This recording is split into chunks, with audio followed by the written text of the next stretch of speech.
നമുക്ക് ആദർശിന്റെയും നയനയുടെയും ഇന്നത്തെ നല്ലൊരു കഥ ഇട്ടാലോ? വീഡിയോ ഇഷ്ടപ്പെടുവാണെങ്കിൽ ഒന്ന് ലൈക്ക് ചെയ്ത് ഹൈപ്പ് ചെയ്യാൻ മറക്കരുതേ. അതോടൊപ്പം തന്നെ ആദ്യമായി കാണുന്നവരാണെങ്കിൽ സബ്സ്ക്രൈബ് ചെയ്യാനും മറക്കരുത് കേട്ടോ.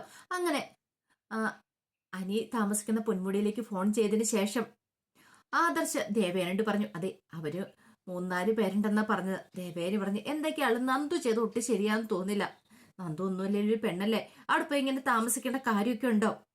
അത് പിന്നെ അമ്മേ, ചിലപ്പോ നവീന്റെ കാര്യം വന്നു കഴിഞ്ഞപ്പോഴത്തേനും നന്ദുവിന് ടെൻഷനായി കാണും.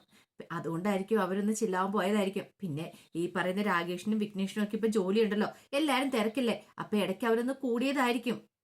എന്ത് തന്നെ ആണെങ്കിലും ശരി, നവീന്റെ ആലോചനയും കൂടെ വന്നിട്ടിരിക്കുന്ന സമയല്ലേ, അത് ശരിയാമേ. പക്ഷെ ഈ ആലോചന അവള് സമ്മതിക്കുമെന്ന് തോന്നുന്നുണ്ടോ? നയന ഇപ്പോഴും ഉറപ്പിച്ച് പറയുന്നുണ്ട് നന്ദുവിന് അനിയെ ഇഷ്ടമാണ്. എങ്കിൽ പിന്നെ ഒരു കാര്യം ചെയ്തുകൂടെ? നന്ദുവിന് വീട്ടിൽ പറഞ്ഞുകൂടെ, കാര്യം പറഞ്ഞുകൂടെ? അതിന് പറഞ്ഞിട്ടുണ്ടെങ്കിൽ അവർ സമ്മതിക്കുമെന്ന് തോന്നുന്നുണ്ടോ? ഏത് പറഞ്ഞിട്ട് കാര്യമില്ലല്ലോ. എപ്പോഴാണെങ്കിലും ഇഷ്ടമുണ്ടെങ്കിൽ അത് തുറന്നു പറഞ്ഞിട്ടല്ലേ കാര്യമുള്ളൂ. നവീന്റെ ആലോചനയായിട്ട് അവര് മുന്നോട്ട് പോയിട്ടുണ്ടെങ്കിൽ പിന്നെ നന്ദു എന്ത് ചെയ്യും? അത് പിന്നെ നവീന്റെ ആലോചന നല്ലൊരു ആലോചനയായിട്ടാ അവർക്ക് തോന്നുന്നേ. അതുകൊണ്ട് എങ്ങനെയെങ്കിലും ഈ ബന്ധം നടത്താനേ അവർ നോക്കത്തുള്ളൂ. ഒരുപക്ഷെ ഇനിയിപ്പൊ കല്യാണമൊക്കെ അടുത്ത് കഴിയുമ്പോഴാ അവർ ഈ ബന്ധത്തെക്കുറിച്ചൊക്കെ അറിയുന്നെങ്കിലോ നവീന്റെ വീട്ടുകാര്, അപ്പൊ ഇത് പ്രശ്നമാവത്തില്ലേ? അതിനേക്കാളും ഭേദം മുമ്പ് കാര്യങ്ങളൊക്കെ തുറന്നു പറയുന്നല്ലേ നല്ലത്. ഒന്നെങ്കിൽ നവീന്റെ വീട്ടുകാരോട് പറയണം, അല്ലെങ്കിൽ നവീനോട് പറയുന്നല്ലേ നല്ലത്. അത് ശരിയാ, പക്ഷെ നമ്മൾ പറഞ്ഞിട്ട് കാര്യമൊന്നും ഇല്ലല്ലോ അമ്മേ എന്ന് ആദർശ് പറഞ്ഞു. പിന്നീട് കനികയും ഗോവിന്ദനും കൂടെ സംസാരിക്കുവാണ്. സംസാരിക്കുന്ന സമയത്ത് ഗോവിന്ദൻ പറഞ്ഞു, അല്ല, എനിക്ക് തോന്നുന്ന മിക്കവാറും അവര് ഫ്രണ്ട്സ് എല്ലാരും കൂടെ കൂടിയിട്ടുണ്ടായിരിക്കുന്ന. ഇനിയിപ്പം അനി കൂടെ കാണുമോ? അനി ഇല്ല എന്നുള്ളത് നമ്മളെ ആശ്വസിപ്പിക്കാൻ വേണ്ടി പറഞ്ഞാണോ നയനമോള്? അതെനിക്ക് സംശയമില്ലാതില്ല ഗോവിന്ദേട്ടാ. ചിലപ്പോ അങ്ങനെ ആവാനും വഴിയുണ്ട്. ഇനിയിപ്പം നവീൻ മോൻ ഇഷ്ടമാന്ന് പറഞ്ഞു കഴിഞ്ഞപ്പം അതിന്റെ സന്തോഷത്തിൽ അവര് പോയിരിക്കുന്നതാണോ? അങ്ങനെ വരാനും വഴിയുണ്ട് കനകെ. പക്ഷെ എങ്കില് എന്നാലും അങ്ങനെ പോകുമോ? നന്ദുവിന്റെ കാര്യമില്ലേ, നന്ദു ഫ്രണ്ട്സിനോടൊപ്പം.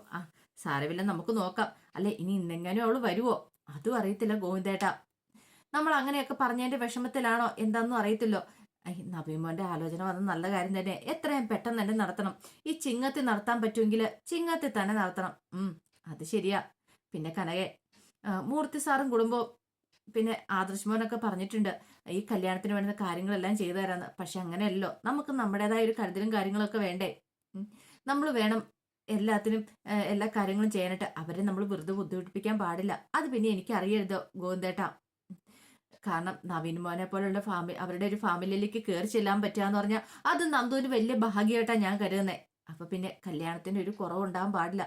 നല്ല രീതിയിൽ തന്നെ കല്യാണം നടക്കുകയും വേണം. അങ്ങനെ അവര് ഭയങ്കര പ്രതീക്ഷയിലായിരുന്നു. പിന്നീട് നന്ദുവും അനിയും കൂടെ സംസാരിച്ചിരിക്കണം. അപ്പോഴേക്കും അനി പറഞ്ഞു, അതെ, നമുക്ക് ഇനി ഇവിടെ വരണം കേട്ടോ, ഇടയ്ക്കിടയ്ക്ക് ഇങ്ങോട്ടേക്ക് വരണം. ദേ അനി, ഞാനില്ല കേട്ടോ, എന്നെ കൊണ്ട് പറ്റില്ല. ഇപ്പൊ തന്നെ വന്ന് അബദ്ധമായാലോ എന്ന് കരുതി ഞാനിരിക്കുക. ഇനി ഇടയ്ക്കിടയ്ക്ക് വരാനൊന്നും എന്നെ കിട്ടത്തില്ല എന്റെ നന്ദു. പിന്നീട് ആലോചിക്കുമ്പോൾ ഇതൊക്കെ ഒരു ത്രില്ലല്ലേ.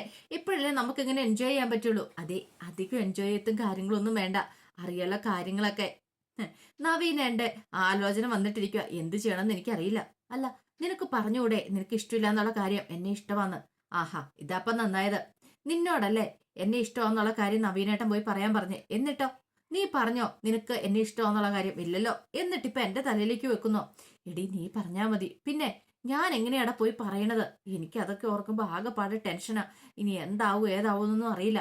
അപ്പോഴേക്കും സെക്യൂരിറ്റിക്കാരൻ വന്നിട്ട് പറഞ്ഞു, വഴിയുടെ ബ്ലോക്കും കാര്യങ്ങളൊക്കെ മാറിയിട്ടുണ്ട്. ആണോ? ഭയങ്കര സന്തോഷമായി നന്ദുവിനും എനിക്കും. അങ്ങനെ അവര് പോവാനായിട്ട് ബൈക്കിനടുത്തേക്ക് വന്നു. കുറച്ച് ടിപ്പും കാര്യങ്ങളൊക്കെ സെക്യൂരിറ്റിക്കാരന് കൊടുത്തു. അയാൾക്ക് ഭയങ്കര സന്തോഷമായി.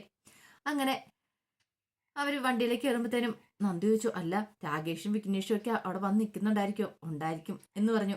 അങ്ങനെ അവര് ബ്ലോക്ക് എല്ലാം കിടന്ന് ഇപ്പുറം വന്ന് കഴിഞ്ഞപ്പോ രാകേഷും വിഘ്നേഷും ഒക്കെ വന്ന് നിൽക്കുന്നുണ്ടായിരുന്നു. അവരെ കണ്ടു കഴിഞ്ഞപ്പോഴത്തേനും നന്ദുവിനെയും കൂടെ അങ്ങോട്ട് ചെന്നു. അവര് ചോദിച്ചു, എന്താടാ ഇത്?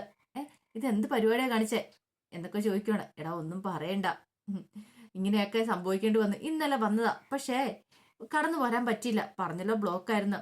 അല്ലെങ്കിൽ തന്നെ ആകെപ്പാടെ പ്രശ്നമായിട്ടിരിക്കുക. ഞങ്ങളുടെ വിവാഹത്തിന് കുറെ പ്രശ്നങ്ങളും കാര്യങ്ങളും ഉണ്ട്. ഒന്ന് മാറുമ്പോ ഒന്ന് വന്നുകൊണ്ടിരിക്കുക. അതിന്റെ ഇടയ്ക്ക് ഒരു നവീനും കയറി വന്നിട്ടുണ്ട്. പിന്നെ കാര്യങ്ങളൊക്കെ ചുരുക്കത്തിലൊന്ന് പറയുന്നുണ്ട്. അപ്പൊ അതിൻ്റെതായ ഒരു ബുദ്ധിമുട്ടുണ്ട്. ഇനിയിപ്പൊ എന്ത് ചെയ്യണമെന്ന് അറിയത്തില്ല. അത് കേട്ടപ്പോ രാകേഷ് പറഞ്ഞു, എന്താണെങ്കിലും ഇപ്പോഴെന്തെങ്കിലും വഴിയുടെ ബ്ലോക്ക് മാറി നന്നായി. അല്ലായിരുന്നെങ്കിൽ എന്ത് ചെയ്തേനം? എങ്കിൽ ശരി, നമുക്ക് പോയാലോ എന്ന് ചോദിച്ചു. അപ്പോഴേക്കും അനു പറഞ്ഞു, അല്ല, ആ നവീനും കൂടെ നമ്മളോട് ഉണ്ടെന്ന് അറിയിക്കുമായിരുന്നെങ്കിൽ ഇത് സെറ്റായിരുന്നു. അതെന്തിനാ? എടാ, ഒരു കാര്യം ചെയ്യാം, നവീനെ ഇവിടെ വരുത്തിക്കാൾ എന്തെങ്കിലും മാർഗമുണ്ടോ നോക്കാം. നന്ദു എന്തെങ്കിലും മാർഗമുണ്ടോ? അപ്പോഴേക്കും നന്ദു ഒന്ന് ആലോചിച്ചു. ഞാനൊന്ന് വിളിച്ചു നോക്കാം നവീനേട്ടനെ. നവീനേട്ടൻ ഇങ്ങോട്ടേക്ക് വരട്ടെ. അല്ല, വന്നു കഴിയുമ്പം നവീനേട്ടൻ ഇന്നലെ എന്നോടൊരു കാര്യം പറഞ്ഞായിരുന്നല്ലോ, അതിനെക്കുറിച്ച് ചർച്ച ചെയ്യാനായിരുന്നു എന്നൊക്കെ നമുക്കൊന്ന് വരുത്തി തീർക്കാം. എന്തേലും കള്ളത്തരങ്ങളൊക്കെ പറയാന്ന് പറഞ്ഞു. അങ്ങനെ നവീനെ വിളിക്കാനായിട്ട് ഒരുങ്ങുവാണ് നന്ദു. കുറച്ച് കഴിഞ്ഞപ്പോ നന്ദു അങ്ങനെ നവീനെ വിളിക്കുകയാണ്. നവീനേട്ട, എനിക്കൊരു ഹെൽപ്പ് ചെയ്യാവോ? എന്താ നന്ദു? അതെ, നമ്മൾ സ്ഥിരമായിട്ട് കരിക്കൊക്കെ കുടിക്കാറുള്ള സ്ഥലമില്ലേ, അവിടേക്കൊന്ന് വരുമോന്ന് ചോദിച്ചു. എന്താ? അതെ, എനിക്ക് ചില കാര്യങ്ങളൊക്കെ സംസാരിക്കാണ്ട്, നവീനേട്ട ഒരു ഹെൽപ്പ് വേണമായിരുന്നു. ആ ശരി, ഞാൻ വരാമെന്ന് പറഞ്ഞു. ഇപ്പൊ വേണ്ട, ഒരു മണിക്കൂർ കഴിഞ്ഞിട്ട് വന്നാൽ മതി എന്ന് പറഞ്ഞു. ആയിക്കോട്ടെ എന്ന് പറഞ്ഞു. അങ്ങനെ കോള് കട്ട് ചെയ്തിട്ട് നവീൻ ഇങ്ങനെ ആലോചിച്ചു, എന്തായിരിക്കും പോലും കാര്യം എന്നറിയത്തില്ലല്ലോ. അങ്ങനെ ഫോൺ വെച്ച് കഴിഞ്ഞപ്പോ നന്ദു പറഞ്ഞു, നവീനേട്ടൻ എന്തായാലും 1 മണിക്കൂർ കഴിയുമ്പോൾ വരും. അല്ല, ഇനിയിപ്പം നവീൻ വന്ന് കഴിയുമ്പോഴത്തേനും നവീൻ നമ്മുടെ കൂടെ ഉണ്ടായിരുന്നു എന്നുള്ള കാര്യം അത് പറഞ്ഞു കഴിഞ്ഞിട്ടുണ്ടെങ്കിൽ നവീൻ ചിലപ്പോൾ സംശയം തോന്നത്തില്ലേ? അത് കേട്ടതും അനി പറഞ്ഞു, അല്ല, നമുക്കിപ്പം നവീനോട് അതിനെക്കുറിച്ച് പറയേണ്ട കാര്യമില്ലല്ലോ, പക്ഷെ ബാക്കിയുള്ളവരോട് പറഞ്ഞാൽ മതി നവീനും നമ്മളോടൊപ്പം ഉണ്ടായിരുന്നെന്ന്. അപ്പൊ പിന്നെ ആർക്കും ഒരു സംശയം തോന്നില്ല നന്ദുവിന്റെ കാര്യത്തില്. കാരണം ഇപ്പൊ നവീൻ പ്രപ്പോസ് ചെയ്തിരിക്കുമല്ലേ, നന്ദുവിന്റെ വീട്ടുകാർക്ക് സമാധാനമാവും. നവീനും കൂടെ കൂടെ ഉണ്ടായിരുന്നു അറിഞ്ഞു കഴിയുമ്പോൾ പിന്നെ നവീൻ വന്ന് കഴിയുമ്പോൾ, എടാ നിങ്ങൾ പറഞ്ഞാൽ മതി, നന്ദുവിനോട് ഒരു കാര്യം പറഞ്ഞില്ലേ, അതിനെക്കുറിച്ച് ഡിസ്കസ് ചെയ്യാനായിട്ട് ഇന്നലെ ഞങ്ങൾ എല്ലാവരും കൂടെ ഒത്തുകൂടിയതാന്ന് പറഞ്ഞാൽ മതി. അപ്പൊ പിന്നെ നവീന് സംശയവും തോന്നത്തില്ല. അത് ശരിയാ, അങ്ങനെയാണെങ്കിൽ അങ്ങനെ പറയാന്ന് പറഞ്ഞു. അങ്ങനെ അവര് ചില തീരുമാനങ്ങളൊക്കെ എടുത്ത് പോകുവാണ്. കുറച്ച് കഴിഞ്ഞപ്പോ നവീന് ഈ പറയുന്ന കരിക്കേടയുടെ അവിടേക്ക് വരുവാണ്. അപ്പോഴേക്കും നന്ദു, അനിയും രാകേഷും വിഘ്നേഷും ഒക്കെ ഉണ്ടായിരുന്നു. അവരെല്ലാം ഒരുമിച്ച് കൂടി നിൽക്കുന്ന കണ്ടപ്പോ നവീൻ ചോദിച്ചു, ആഹാ, നിങ്ങളൊക്കെ കൊള്ളാലോ, എല്ലാരും കൂടെ കൂടിയിട്ട് എന്നെ വിളിച്ചില്ലല്ലേ, നാളെ എന്റെ ഭാര്യയാകാൻ പോകുന്ന പെൺകുട്ടിയായി നിൽക്കണേ. അത് കേട്ടതും അനിയുടെ നന്ദുവിന്റെ മുഖത്ത് വല്ലാത്തൊരു ബുദ്ധിമുട്ടുണ്ടായി. അല്ല, എന്താ എല്ലാരും ഇങ്ങനെ നോക്കണേ? അപ്പോഴേക്കും പെട്ടെന്ന് രാകേഷ് പറഞ്ഞു, അതെ, അതിനെക്കുറിച്ച് സംസാരിക്കാനായിട്ടാ ഇന്നലെ ഞങ്ങൾ എല്ലാരും കൂടെ ഒത്തുകൂടിയത്. നവീനേട്ടനൊരു കാര്യം പറഞ്ഞിട്ടുണ്ടായിരുന്നല്ലോ ഇവരോട്, അപ്പൊ അതിനെക്കുറിച്ച് സംസാരിക്കാൻ വേണ്ടി ഞങ്ങൾ എല്ലാരും കൂടെ പൊന്മുടി ഒത്തുകൂടിയത്. പക്ഷെ എന്ത് ചെയ്യാനാ, മഴയും വഴി ബ്ലോക്കും കാരണം ഇവിടെ എത്താൻ വേണ്ടി വൈകി, അതാ. ഓ, അപ്പൊ അങ്ങനെയാണ് കാര്യങ്ങളല്ലേ? അതെ, എന്നിട്ട് എന്തായി കാര്യങ്ങള്, തീരുമാനം വല്ലതായോ? അപ്പോഴേക്കും അനി പറഞ്ഞു, തീരുമാനമൊന്നും ആയില്ല, നിന്നെ ഒരു ഏട്ടന്റെ സ്ഥാനത്താ നന്ദു കാണുന്നതെന്ന് പറയണേ. അത് സാരമില്ല, ഏട്ടന്റെ സ്ഥാനത്ത് കണ്ടോട്ടെ, കല്യാണം കഴിയുമ്പോ അതൊക്കെ മാറിക്കോളൂ. പെട്ടെന്ന് അനിയുടെ മുഖം മാറി. അല്ല എടാ, അത് പിന്നെ നിന്റെ വീട്ടുകാർ സമ്മതിച്ചോ? നിന്റെ അമ്മയ്ക്ക് സമ്മതമായിരുന്നില്ലല്ലോ തന്റെ ഇടയിൽ ഒരു പെൺകുട്ടിയെ കല്യാണം കഴിക്കുന്നതെന്നൊക്കെ പറഞ്ഞിട്ട്. അതൊന്നും സാരമില്ല, അമ്മയുടെ അനിഷ്ടമൊക്കെ മാറ്റിയെടുക്കാവുന്നുള്ളൂ. അച്ഛനെ ഈ ചിങ്ങത്തി വരും, അച്ഛൻ വന്നു കഴിയുമ്പോൾ കല്യാണം നടത്താന്ന് കരുതിയിരിക്കുന്നേ. അതുകൂടെ കേട്ട് കഴിഞ്ഞപ്പോ നന്ദുവിന് ഒന്നുകൂടെ ടെൻഷനായി. അപ്പോഴേക്കും അനി രാകേഷിനെയും വിഘ്നേഷിനെയും ഒക്കെ നോക്കുകയാണ്. ഈ സമയത്ത് നന്ദു പറഞ്ഞു, അത് പിന്നെ നവീനേട്ടാ, ഇന്നലെ ആണെങ്കിലും ഞങ്ങളെല്ലാവരും കൂടെ ഒത്തുകൂടിയില്ലേ, വീട്ടിലാണെങ്കിലോ അവർക്ക് ആ നല്ല ടെൻഷനും കാര്യങ്ങളൊക്കെ ഉണ്ട്. ഓ, അതാണോ പ്രശ്നം? അപ്പൊ വീട്ടിലെ പ്രശ്നം സോൾവ് ചെയ്യണം, അതായിരിക്കും. കുഴപ്പമില്ല, ഞാനത് മാനേജ് ചെയ്തോളാം നന്ദു, നീ പേടിക്കൊന്നും വേണ്ട. ഞാനും കൂടെ നിങ്ങളോടൊപ്പം ഉണ്ടായിരുന്നു പറയാം. അപ്പൊ ഇവരും അത് തന്നെയായിരുന്നു ഉദ്ദേശിച്ചത്. അപ്പൊ അങ്ങനെ തന്നെ നവീൻ പറയണം. അപ്പൊ പിന്നെ വീട്ടിലധികം ചോദ്യം ചെയ്യത്തില്ലല്ലോ, ഞാനും കൂടെ ഉണ്ടായിരുന്നു അറിയുവാണെങ്കിൽ. അത്രയും മതിയില്ലേ? ഒരു കാര്യം ചെയ്യാം, നന്ദുവിനെ വീട്ടിൽ വഴക്ക് പറയാതിരുത്തിയാ പോരെ, ആ കാര്യം ഞാൻ ഏറ്റു. എല്ലാവരോടും അങ്ങനെ പറഞ്ഞാൽ മതി, ഞാനും കൂടെ കൂടെ ഉണ്ടായിരുന്നു. എങ്ങനെയുണ്ട്? അത് കേട്ടതും നന്ദുവിനും എനിക്കും രാകേഷിനും വിഘ്നേഷിനും എല്ലാവർക്കും ഒരു സമാധാനമായി. അങ്ങനെ പിന്നീട് അവര് വീട്ടിലേക്ക് പോവുകയാണ്. കുറച്ച് കഴിഞ്ഞപ്പോ നവീൻ നന്ദുവിന്റെ കൂടെ വീട്ടിലേക്ക് വരുന്നുണ്ട്. നന്ദുവിനെ രക്ഷിക്കണമല്ലോ. അങ്ങനെ വീട്ടിൽ വന്നു കഴിഞ്ഞപ്പോ കനകയും ഗോവിന്ദനും ഒക്കെ അത്ഭുതത്തോട് കൂടിയിട്ടാണ് നോക്കുന്നത്. നന്ദു നവീനും കൂടെ ഒരുമിച്ച് ഇറങ്ങി വരുന്നു. ഗോവിന്ദട്ട നിങ്ങൾ നോക്കി, അവർ രണ്ടുപേരും ഒരുമിച്ചാ വരുന്നേന്ന് പറഞ്ഞു. അങ്ങനെ അങ്ങോട്ട് വന്നു കഴിഞ്ഞിട്ട് നവീൻ പറഞ്ഞു, അച്ഛാ, ഇന്നലെ ഞങ്ങൾ രണ്ടുപേരും മാത്രമല്ല, ഞങ്ങളുടെ കൂടെ രാകേഷും വിഘ്നേഷും എല്ലാവരും ഉണ്ടായിരുന്നു. ഞങ്ങളെല്ലാവരും കൂടെ ഒരുമിച്ച് ഇന്നലെ ഒന്ന് കൂടിയതാന്ന് പറഞ്ഞു. ഞാനിവളോട് ഇഷ്ടമൊക്കെ തുറന്നു പറഞ്ഞിട്ടുണ്ടായിരുന്നല്ലോ, അപ്പൊ അതുകൊണ്ട് ഞങ്ങൾ എല്ലാവരും കൂടെ ഇന്നലെ ഒന്നിച്ചു കൂടി. ആഹാ, അത് കൊള്ളാലോ. അപ്പൊ മോനും ഉണ്ടായിരുന്നില്ല ഇവരോടൊപ്പം എന്ന് ചോദിച്ചു. അതെ, ഞാനും ഉണ്ടായിരുന്നു. പിന്നെ എന്ത് പറയാനാ, രാവിലെ ആയി കഴിഞ്ഞപ്പോഴത്തേനും വഴി മൊത്തം ഭയങ്കര ബ്ലോക്ക്, അതുകൊണ്ട് പിന്നെ എത്താനായിട്ട് കുറച്ച് ലേറ്റ് ആയി പോയി, അതുകൊണ്ടാ. അപ്പോഴേക്കും കനക സന്തോഷത്തോടെ പറഞ്ഞു, അത് സാരമില്ല മോനെ എന്ന് പറഞ്ഞു. നവീൻ പറഞ്ഞു, ഞാനിവളോട് ഇന്നലെ കാര്യങ്ങളൊക്കെ തുറന്നു പറഞ്ഞിട്ടുണ്ടായിരുന്നു, പക്ഷെ പോസിറ്റീവായിട്ട് ഇതിനായിട്ട് ഒരു മറുപടി കിട്ടിയിട്ടില്ല. ഇവളിതിനായിട്ടും എന്നോട് മറുപടി ഒന്നും പറഞ്ഞിട്ടില്ല. അപ്പോഴേക്കും കനക പറഞ്ഞു, അതൊക്കെ പറയും മോനെ. അല്ല, ഇവൾക്ക് എന്നെ ഇഷ്ടമില്ലെന്നോ അല്ല ഇഷ്ടമുണ്ടെന്നോ പറഞ്ഞിട്ടില്ല. എന്താ നന്ദു?